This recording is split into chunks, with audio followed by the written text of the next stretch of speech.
పాకిస్తాన్ ప్రభుత్వం ఉగ్రవాదులకు మధ్య ఉన్న సంబంధాలు మరోసారి బహిర్గతమయ్యాయి. భారత్ ఎంతో కాలంగా పాకిస్తాన్ ప్రభుత్వమే ఉగ్రవాదాన్ని స్పాన్సర్ చేస్తుందని చెబుతోంది. తాజాగా పాకిస్తాన్ పంజాబ్ ప్రావిన్స్ లోని కసూర్ జిల్లాలో భారత వైమానిక ర్యాలీలో పంజాబ్ ప్రావిన్స్ మంత్రులతో లష్కర్ ఎ తోయిబా ఉగ్రవాదులు వేదికను పంచుకున్నారు. పాకిస్తాన్ అణు పరీక్షలకు గుర్తుగా యామ్ ఏ తక్సీర్ కార్యక్రమంలో వీరంతా తమ భారత వ్యతిరేకతను వ్యక్తం చేశారు.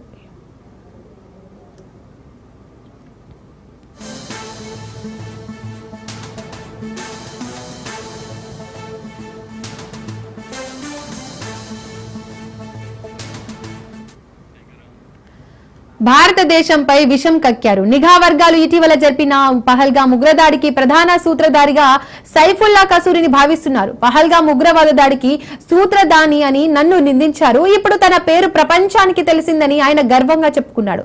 కసూరిని పాకిస్తాన్ ఐఎస్ఐ రక్షిస్తోంది. ఈ కార్యక్రమంలో భారత వ్యతిరేక ఖలిస్తానీ అనుకూల నినాదాలు ప్రతిధ్వనించాయి. లష్కర్ ఎ తోయిబా సహా వ్యవస్థాపకుడు ప్రపంచ ఉగ్రవాది అమీర్ హంజా వేదికపై నుంచి ఖలిస్తానీ అనుకూల నినాదాలు లేవనెత్తాడు. భారత్ లో ఖలిస్తాన్ పేరుతో అశాంతిని రెచ్చగొట్టాలనే కుట్రకు తెలరేపాడు. మరోవైపు రావల్పిండిలో జరిగిన ర్యాలీలో Pak army chief Asim Munir, Lashkar e chief Hafiz Saeed ఫోటోలను ప్రదర్శించారు.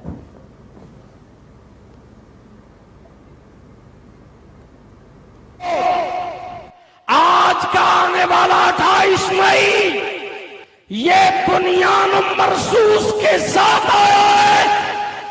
कुरान मजीद में अल्लाह ताला के ये अल्फाज बोले हुए, इन्नल्लाह युहिब्बुल्लज़ीना युक़ातिलूना फी सबीलिही सफ़्फ़न कअन्नहुम बुनियानुम मरसूस।